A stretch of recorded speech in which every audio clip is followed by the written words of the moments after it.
Welcome to STARS Launch Pod, where we chat with innovators who are overcoming challenges, pushing boundaries, and collaborating to make space more accessible and sustainable for humanity, one launch at a time. It's one small step for man.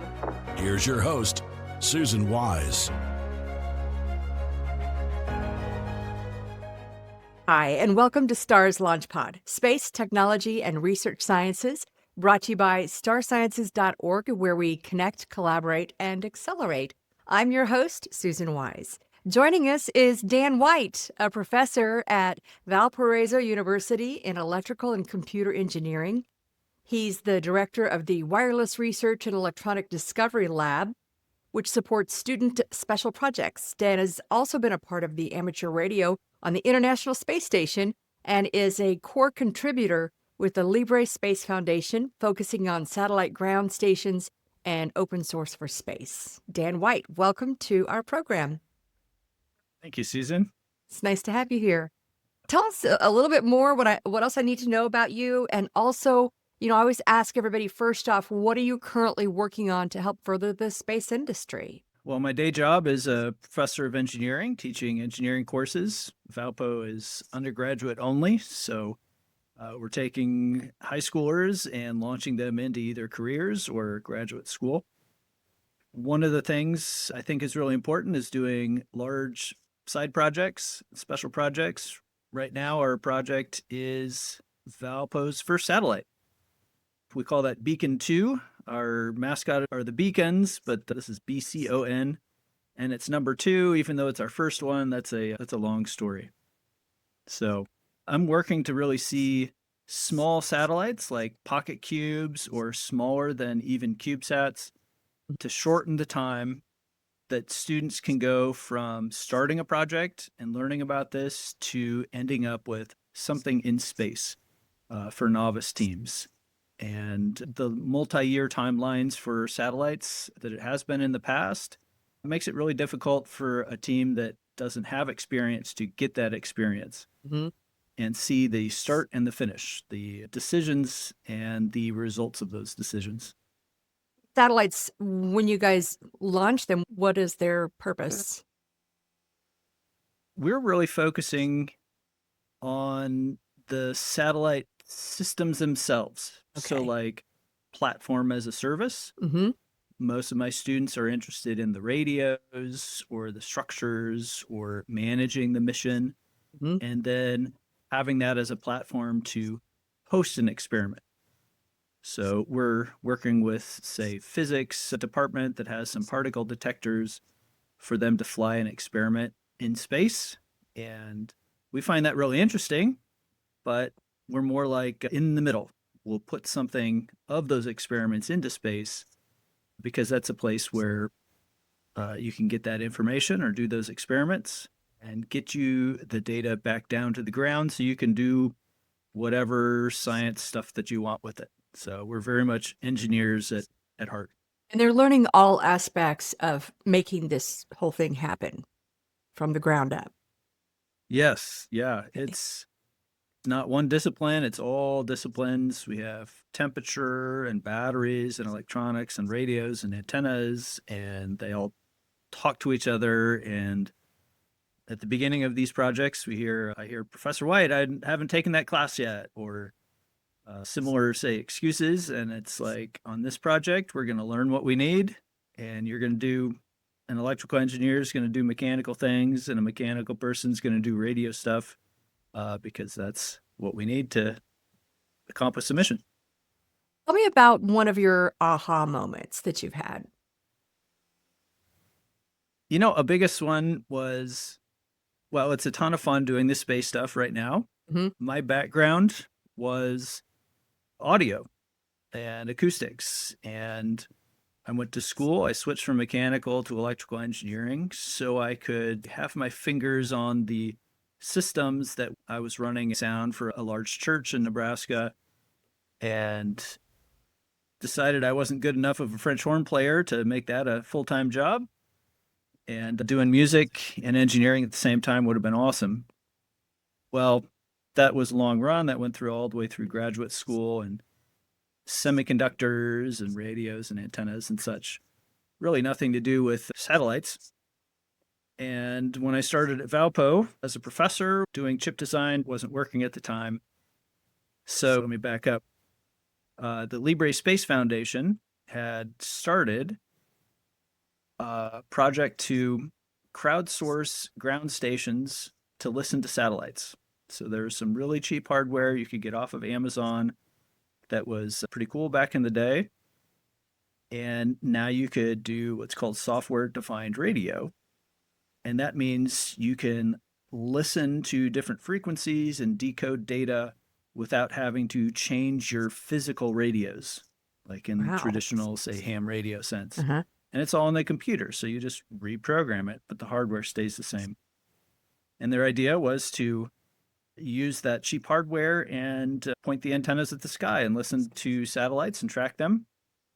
And that was an awesome project because we can literally take a ham radio and a coat hanger and go outside and hear satellites. So that was your aha moment.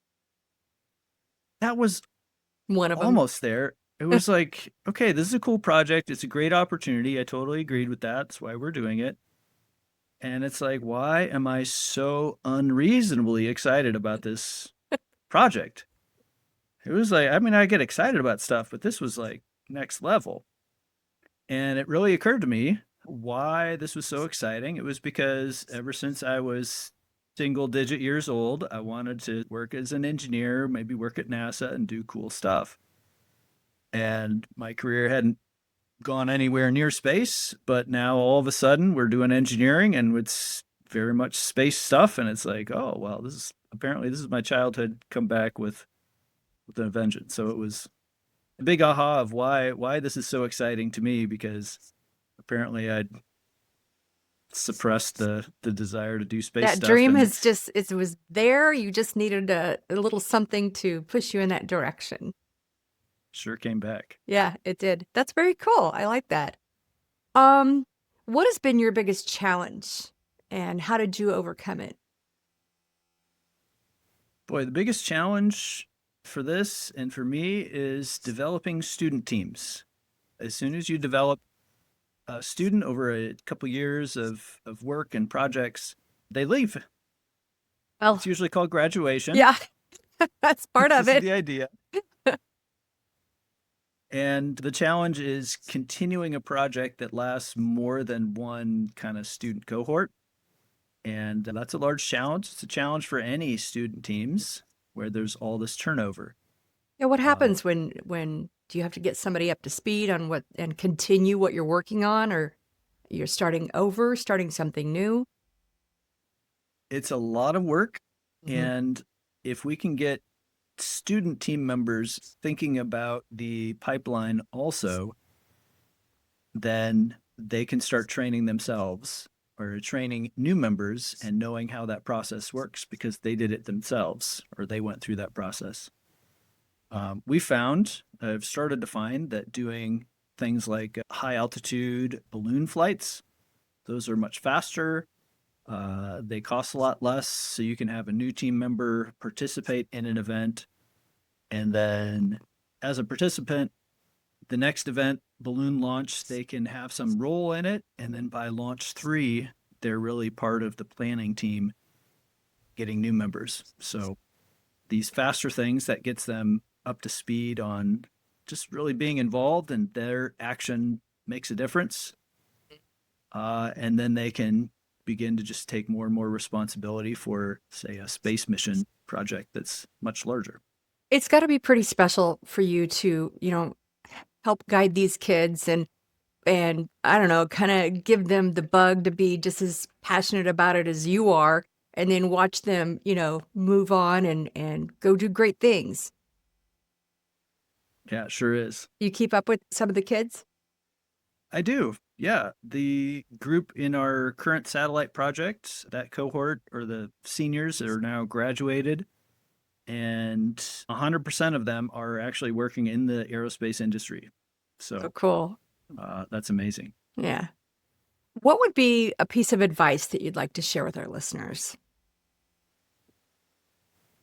Go to places where the people are that are doing the cool stuff. that's the easiest way to network. You say network, network, network. I never understood what that meant. I'm an introvert. I'd rather do cool stuff than, I guess, talk to people about that.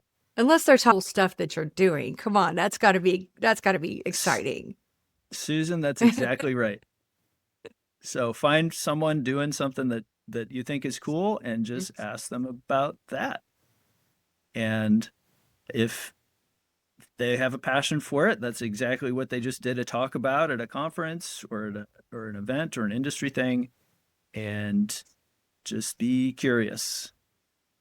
And don't worry about asking questions to make it reveal like you don't know what you're talking about, because you don't. And there's so much more we can learn. There's so much more that we can do.